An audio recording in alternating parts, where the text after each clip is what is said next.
Today is Sunday, April 14th, 2024, and this is the Dunkley Report, International News. Please like, subscribe, and share so you don't miss any of the latest news. Police in Sydney say a man stabbed 6 people to death at a busy shopping centre before he was fatally shot. 8 people, including a 9-month-old, were injured in the Saturday attack. Police say the 40-year-old was stopped in the knifing attack at the Westfield Shopping Centre in Bondi Junction when a police inspector shot him after he turned and raised a knife. Police said the suspect acted alone and the attack was not related to terrorism. An investigation is underway. New South Wales. Assistant Police Commissioner Anthony Cooke says the inspector's action in confronting the suspect soon after she arrived on the scene saved lives. The last of 174 people stranded in cable cars high above a mountain in southern Turkey have been rescued. They were brought down nearly 23 hours after one pod hit a pole and burst open, killing 1 person and injuring 7 when they plummeted to the rocks below. Interior Minister Ali Yerlikaya announced the successful completion of the rescue operation on X Saturday afternoon. The accident occurred around 5:30 p.m. Friday at the Tunektepe cable car, just outside the Mediterranean city of Antalya, during the busy al-Fitr holiday. Helicopters with night vision capabilities continued the rescue operation throughout the night.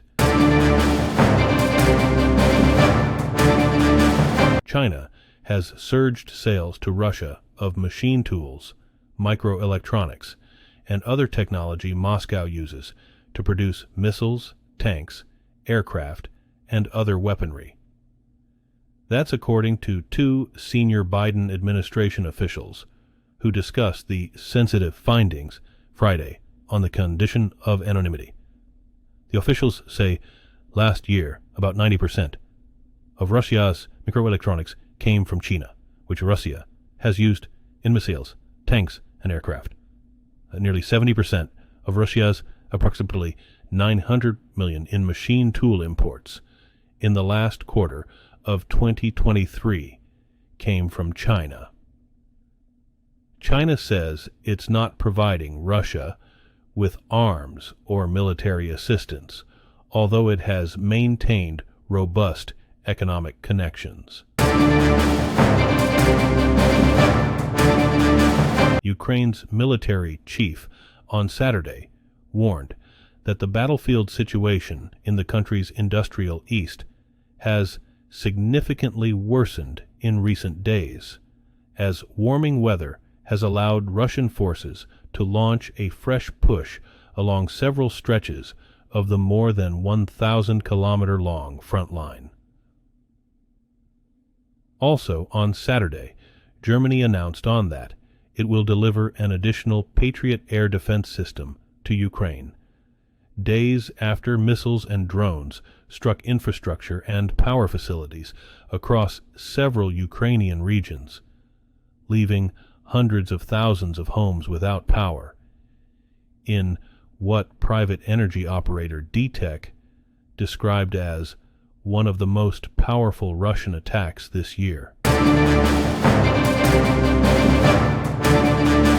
The Holy See has formally protested to France after a court. There ruled that a former high-ranking Vatican official was liable for what the court determined to be the wrongful dismissal of a nun from a religious order. In a statement Saturday, the Vatican said it had received no notification of any such verdict, but it said the ruling nevertheless represented a grave violation of the right to religious freedom. According to French media, the Lorient Tribunal on April 3rd ruled in favor of the nun, who was forced to leave her religious order after a Vatican investigation.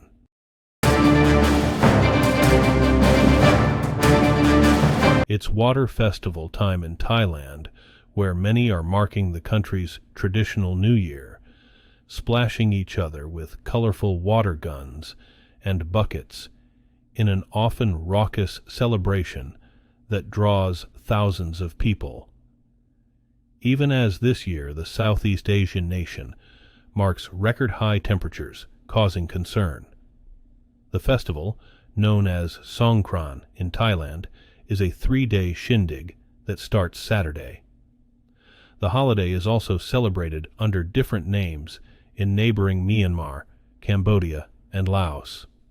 The festival usually falls at the hottest time of the year, but this year the unusual heat wave has triggered apprehension, with UNICEF warning that the sweltering weather could put millions of children's lives at risk.